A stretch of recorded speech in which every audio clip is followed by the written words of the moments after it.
paid a lot of money for that thing, and I don't know how it fucking works.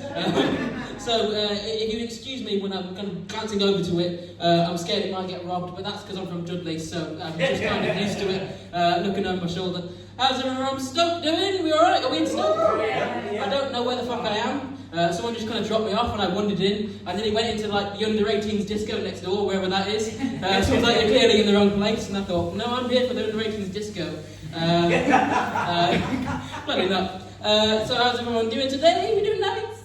Woo! So if you didn't hear before, my name is James Smith, which is the worst name for stand-up ever. If you ever want to Google your name, oh yeah, just check out me on Instagram. My name's James Smith, with the other fucking 47 of us in the local area.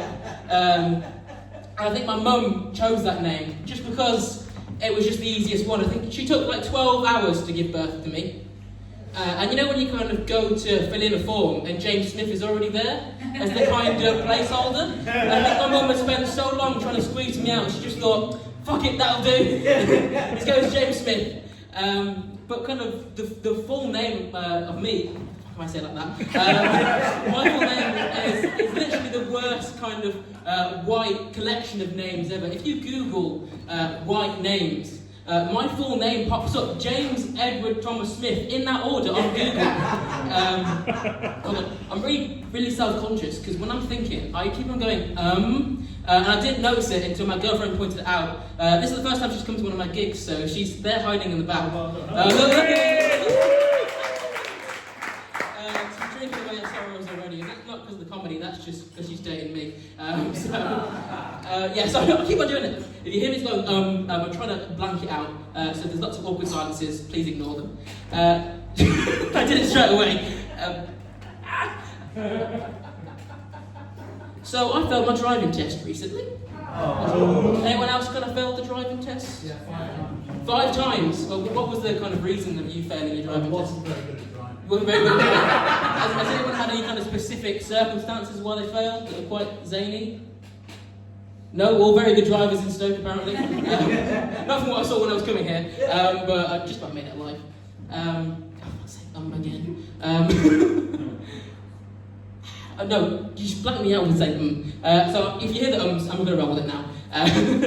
So yeah, I failed my driving test the second time. I did the first time because I kind of nearly killed a motorcyclist, which is quite fun. Not for me, but for him. And I just about kind of managed him. And the second time was a lot more difficult. It's really fucking hard to get driving tests at the moment. Has anyone actually tried to book one quite recently? Yeah, someone in the back. Someone's 18, there we go. There's me, I'm nearly like 22 and I can't even drive. So the reason I kind of failed it is it's really fucking expensive. And the only way you can actually manage to get a driving test at the moment is if you kind of pay some kind of shady online drug dealer to find you a driving test. You kind of go, I've got £300, can I have a test at least in the next 6 years, please? And you kind of finally get one. And I'd spent so much money actually kind of getting onto this driving test that I didn't actually have any money to learn to drive. So I've just been practicing on GTA. But if you kind of pause and don't actually rob the banks, it's quite informative. So you leave your house, you drive down, you stop at the lights, you stop to get some petrol, you murder a prostitute. It's all part of the parcel. But I finally managed to get to my driving test, not knowing how to drive. And I've had this kind of stirring sort of stomachache that was getting worse and worse and worse. And I thought, that's just the general, anxiety belly cramps you get. Turns out it was appendicitis, which is exactly what you want for your driving test. But I spent so much fucking money on doing the driving test that I thought, I've got to do it. So I kind of get into the actual test, and the pain gets worse, and it gets worse, and it gets worse. And I finally managed to get into it, and I just completely blank out. I'm in so much pain that I don't even know where I am. And I finally managed to get back to the driving test. And I have no idea what's happened. I could have well murdered a couple of prostitutes on the way, and I wouldn't even know. I was in that much pain. And of course I failed. There's no denying that. I was surprised I didn't kill anyone. And I finally kind of go to the debrief afterwards. And then I failed the driving test, and you have to have that awkward conversation with your instructor. And it's really awkward. So she kind of comes to you and goes, "So, James, how do you think that went?"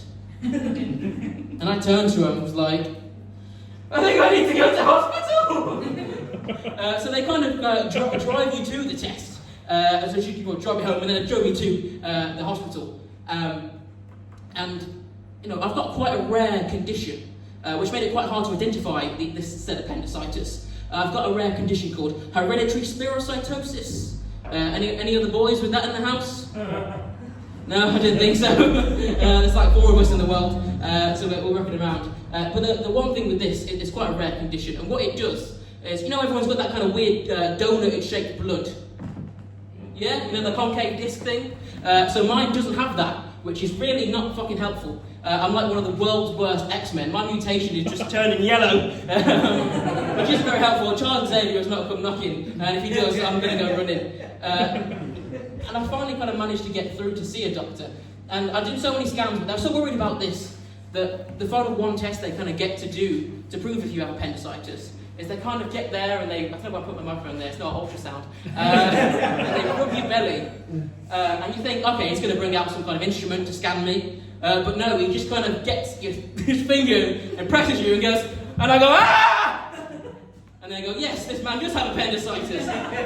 You've got to show that from the scans. It's really good. And I kind of finally managed to recover from that. I started comedy when I was about 16. And then we went into lockdown. And then all this shit kicked off. So I finally managed to kind of get out and do this. But also I kind of managed to get out and go on my first holiday with my lovely lady, which is very nice. We went to Greece. Anyone been to Greece recently? Yes. Woo, it's very nice. And one thing they don't tell you, which they should really put in the front kind of brochure when you go to the kind of check-in desk at one of these Greek hotels. They go, the check-in is at 10 in the morning, towels, €10. Also, the fucking earth might shake in the night. And no one tells you that. So, for the first night in on our holiday, we had a 7-point-something Richter scale earthquake, which is pretty fucking massive. You know, the one just below having a tsunami, which is quite fun. And I'm fully panicking when this is happening. The whole ground is absolutely shaking. I'm kind of debating what to do, because I never did geography. I picked history instead because the school chips were better. And I'm there kind of debating whether I pray to Zeus or run down to the lobby.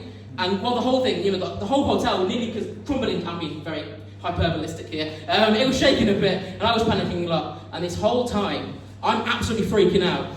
And my lovely girlfriend is next to me. Sweet angel sleeping, like nothing is happening. I'm shouting, Donna, Donna, Donna, wake up! Donna, Donna, Donna, wake up! And the first thing she turns to me is goes, fucking go back to sleep! As the whole ground is shaking, which is quite fun.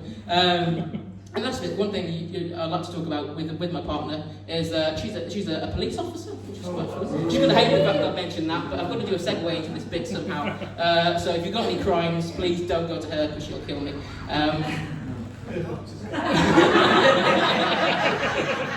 If I see some people leave now, I know why. And the one thing we get asked a lot as a couple with one of the 5-0 persuasion is, so do you like fuck with the handcuffs on? And I have to say no every single time, because a story that happened, this story did not happen to me personally, but I don't know if you know, you get to take your handcuffs home, which is quite fun, if you're kinky. The reason we've never done it is because the first time one of these blokes got taken home, he took it home, and his missus put the handcuffs on him, and they fucking lost the key. Which was a lot more fun the day after, when this poor fucker had to come in, fully draped in a blanket, handcuffed, walking in. And there's another thing you kind of have to dodge around when I'm dating. When I'm dating, I am dating, I'm not going anywhere. Is you have to dodge around when people kind of come around, and you know, especially people my age, like talking about like drugs and all such things, and they kind of bring up the subject like, yeah, fuck the police. Yeah, fucking rats they are. And I have a kind of split-second decision to deal with that. I have to double down and go, yeah, I fucking hate the police. Or there's the split-second decision that I can have where I go, hang on a second. I'm dating a police officer. I do fuck the police. Thank you very much. I've been James Smith. Google me and you won't find me. Thank you. Thank you.